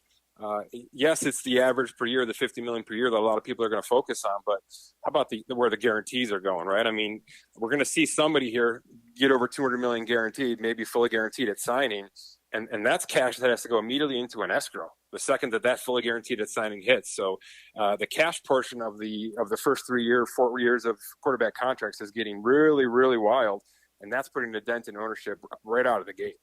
Michael, final question. Let's imagine worst-case scenario. Hopefully this doesn't happen, but stay with me here. And let's say the Jaguars lose Arden Key, Jawan Taylor, and Evan Ingram. if they lose all those contracts and all those guys depart in free agency, would they then have money to go out and maybe potentially make a splash of their own? They'd have to do some real big work, and Balky's going to have to go against his moniker of restructuring and really do, half a dozen or so massive restructures to get themselves into the 20s and 30s of black cap space at this point. So I don't think that's where they want to be. I think they'd rather be able to manipulate a couple of contracts, maybe extend Josh Allen and lower his cap hit, and bring back some of those players on team-friendly, cap-friendly deals. But I don't anticipate, after what we saw last offseason, the team going back out there and making 3 or 4 splashy contracts this offseason. Michael Giannetti of Spot Track. That website is awesome year-round, but it doesn't get a whole lot better over the next 6 weeks. If you want all the information on your team's salary caps, your team's contract situation, I cannot recommend Spot Track enough. Michael, know you're busy this time of year, man. Thank you so much. We'll talk again soon. You bet. My pleasure. Oh, yes, we can. And yes, we will. Because we've got 1010XL. Hey Jacksonville, this is Crystal Dial Wilson with Remedy Staffing. If your business is struggling to find employees, you likely know you're not alone. The unprecedented effect of COVID-19 on businesses has left everyone scrambling to find good people. We're proud to say we have helped fill thousands of positions throughout Jacksonville during the pandemic. We're dedicated to bringing great companies and great people together. If your business needs help or if you're looking for a good job, contact us now at remedygoodjobs.com. We want you on our team. Victim of a slip and fall? It takes one phone call to take back control of your life. Anajar and Levine will fight to get you the compensation you deserve. Call me, Mark Anajar, for a free consultation. 1-800-747-FREE. That's 1-800-747-3733. Main office, Jacksonville. Think mortgage rates are still super high? Think again. Rates have plummeted to 5-month lows. Hey, Prosser here. Call my friends at Loan Pronto now to see how low rates are. It may be time to do that refinancing you've been putting off, or time to get back to house hunting. If you're like a lot of people, you have way too much credit card debt right now, and you're getting fleeced with 20+% interest charges every month. Or maybe your current home rate is over 6%. Listen, you get a quick, easy refi at Loan Pronto, wipe out all those cards, close in about 14 days, and cut your overall expenses by $500 a month or more.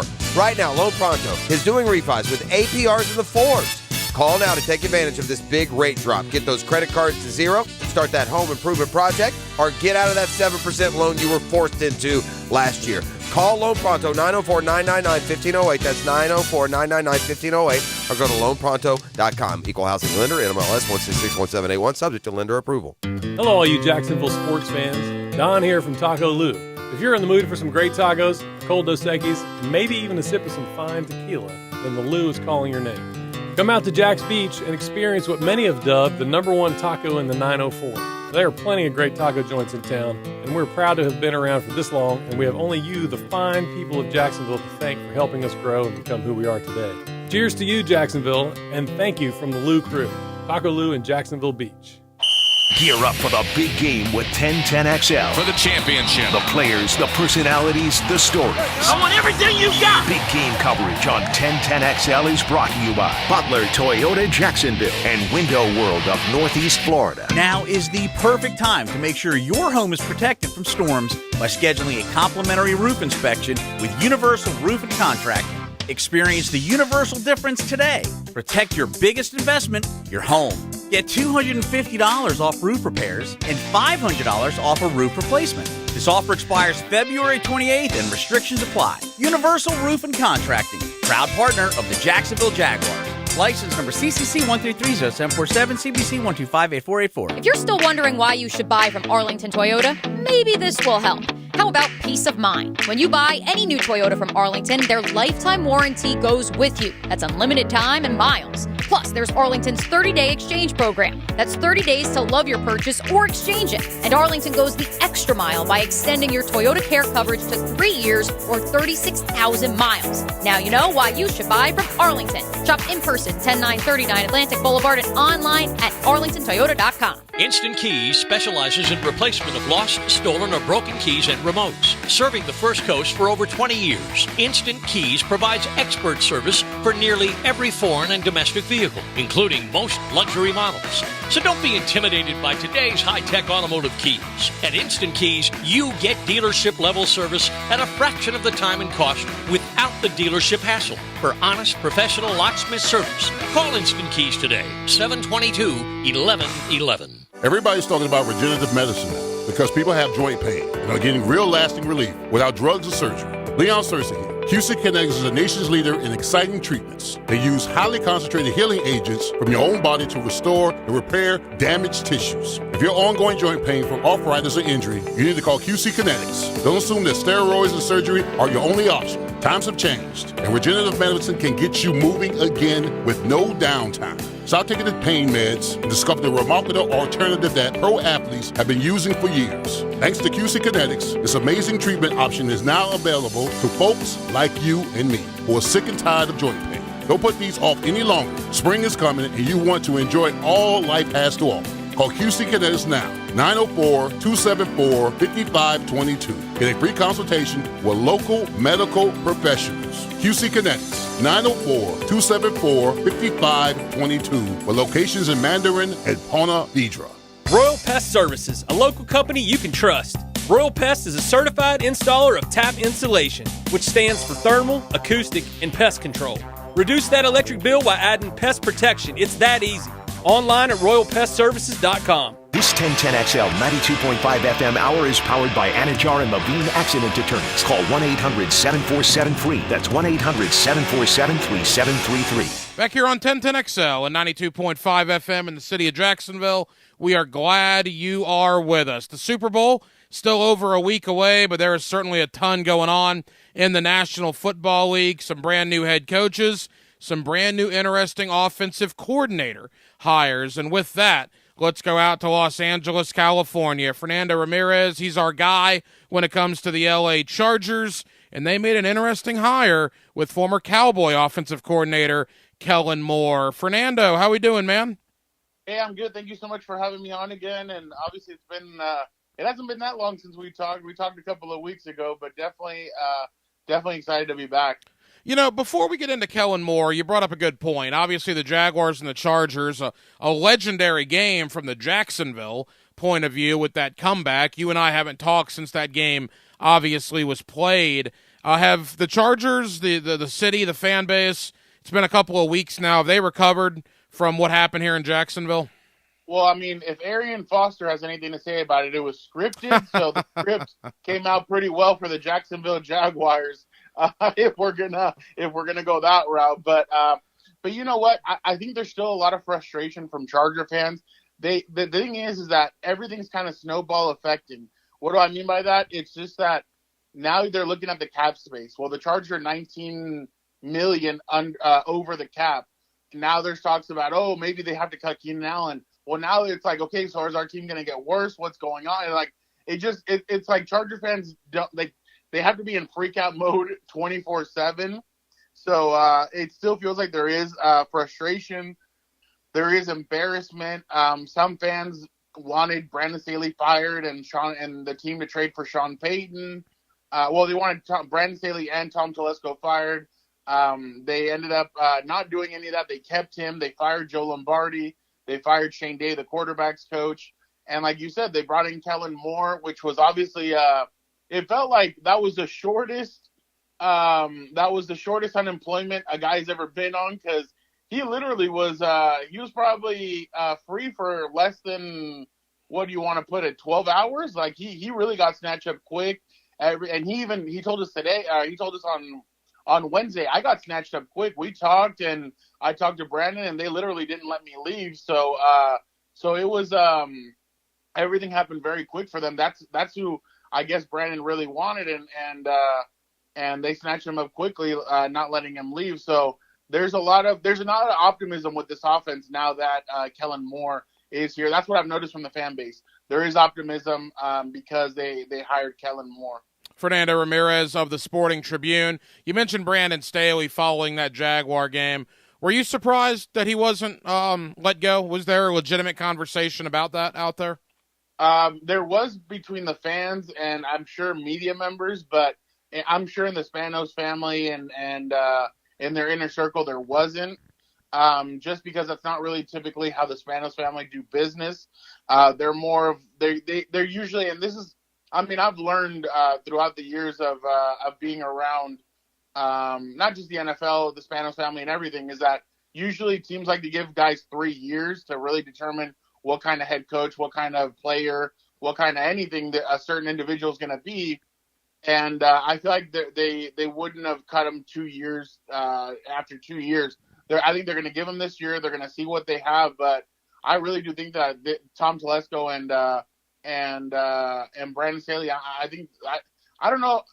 I don't know how hot it is, but it's starting to heat up, especially with what happened. So and then obviously Sean Payton now goes to Denver. Now the division's going to get even tougher, and especially if Aaron Rodgers or somebody like that makes his way over to the Raiders, it's going to get even more competitive. So, and I'm sure the seed will get it's going to get a little bit more nerve-wracking, but I really do think that that the Spanos family didn't have any intention of letting him go. They believe in him. The players believe in him. A guy like Joey Bosa, I mean, I know everybody saw what happened in that Jacksonville game, but that's not really who Joey is. I've gotten to know Joey since he got drafted. He's really he's soft-spoken, but when he talks, he really means what he says. And he's one of those guys that when he speaks, you listen. And he said, you know what? I really like Brandon. I think Brandon he's been good for us as a team, as an organization, and we believe in his message. So when you have a guy like Joey Bosa coming out and saying that about you, that really should mean the world to Brandon and his staff. Yeah, speaking of Joey Bosa, I was going to ask you about him. After he lost his mind here in Jacksonville, then there was video of him this past weekend at the NFC Championship game supporting his brother Nick, but the Philadelphia fans really riding Joey Bosa, and he's on camera saying some things that, you know, probably shouldn't be said by a star defensive player. I'm not going to repeat him here. It's not hard to find the video. Yeah, what do you say about Joey Bosa? I mean, obviously it appears on the surface like that Jacksonville loss certainly is still affecting him. I don't know, because that's how Joey is. Like, Joey likes to talk not talk trash, but, like, I think Joey was just going back and forth in a fun way with the fan. Like, everybody knows how Philly fans are. I personally think, I mean, obviously the guy taking the video, like, why are you doing that? But people do it for clicks. But I think Joey literally was just kind of in his own way, because he has a dry sense of humor and everything. I think he was just going back and forth with the fan, not maliciously, just having fun with him, knowing how Philly fans are. That's just my opinion. I just don't know. That's the way I kind of take it, because a couple of years ago, he was in San Francisco, and a couple of fans were telling him, Joey, come up to San Fran. And Joey's like, oh, yeah, I'm going to come up to San Fran. Well, a beat writer wrote a full story about how his sources told him that Joey Bosa was going to go to the 49ers as soon as he was a free agent. And I spoke to Joey, and Joey's like, dude, how in the hell am I going to go to the 49ers? Like, I'm invested with the Chargers. I'm a Charger. Like, the guys were just telling me, oh, hey, fans were yelling at me stuff. And I was like, sure, I'll listen to you. I'll do whatever you guys want if you guys leave me alone. And I was going back. I was chirping at some fans. So obviously they're going to take everything I say and twist it. But yeah, I mean, that's kind of how I feel like Joey is. He really isn't a guy that is malicious with anything that he does. I just think he was having fun being sarcastic with those Philly fans. Couple of more for Fernando Ramirez of the Sporting Tribune covering the Los Angeles Chargers. Fernando, back to Kellen Moore. What can he bring to this offense? What can he bring to Justin Herbert? Well, to be honest, he hasn't been around a 40-year-old quarterback that has lost his arm strength. So maybe he'll cater. No, I'm just completely joking. It's good. That was the issue with Joe Lombardi, is that it felt like he had an offense. He surrounded Justin Herbert with an offense that looked like it was for a 40-year-old quarterback. That his arm was shot, and you're like, you just have a brand new kid who just came into the league, and he has a rocket for an arm. Why aren't you using it? But Kellen Moore said all the right things. We want to look down the field. We want to. He said that he's going to come in. He's not going to slam a playbook and tell Justin, I want you to learn everything that we did in Dallas. No, he's like, I'm going to come in. I'm going to sit in with Justin. Brandon, whoever we hire as the quarterbacks coach, we're going to sit down and we're going to build this playbook around what Justin does well, which is what fans have wanted from the beginning. At times, the Joe Lombardi offense seems stale. It seems like Kellen Moore is going to bring that in. Another thing is the Chargers have not ran the football particularly well in years. You saw it in Jacksonville. At the end of the game, they were trying to run the ball out, and Austin Eckler's not that kind of back. So I think they're going to try and go find a back who can do something like that, who can help them run out the clock and tire out a defense.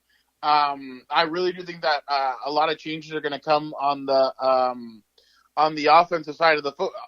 Changes in the sense of that there's going to be positive changes for the offense.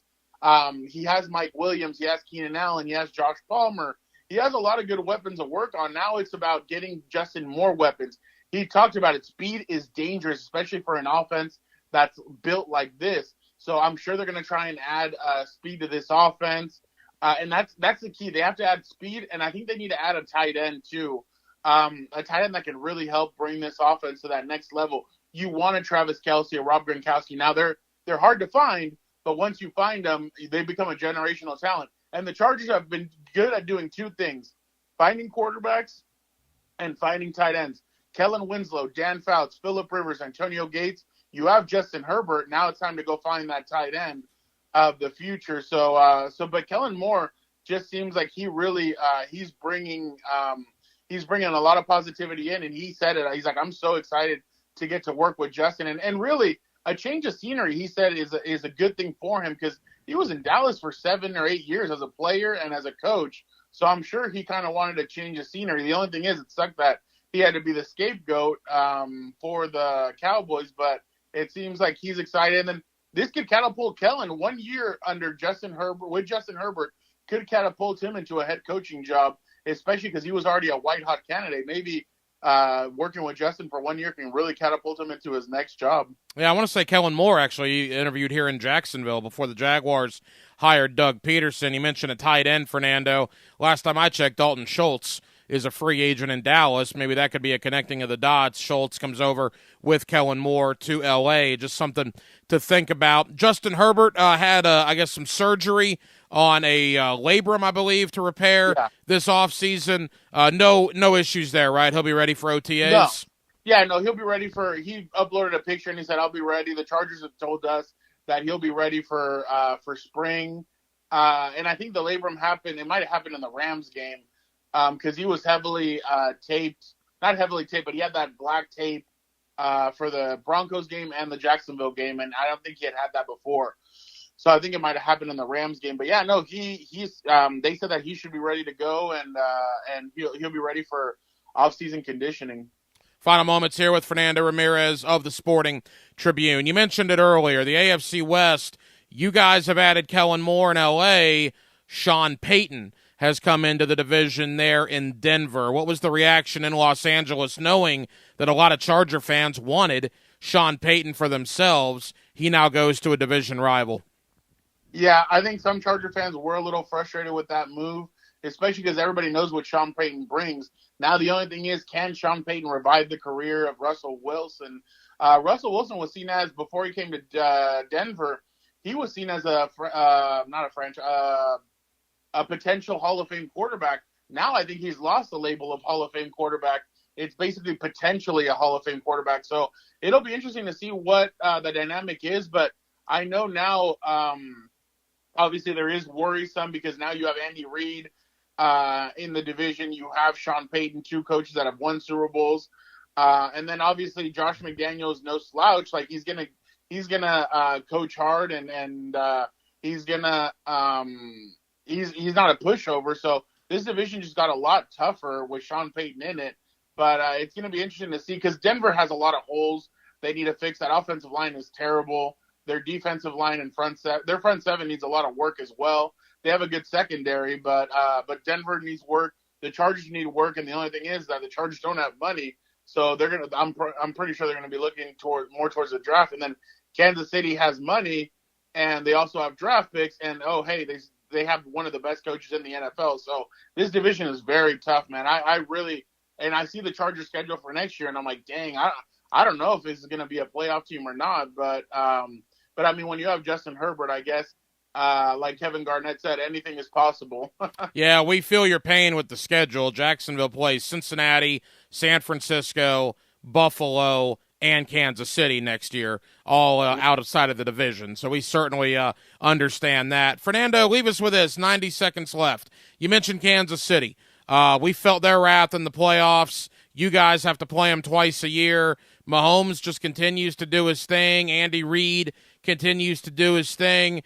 Is it admiration almost that you battle this team and you see how good they are, or is it frustration in Los Angeles knowing another division rival in Kansas City is going to their third Super Bowl in 4 years?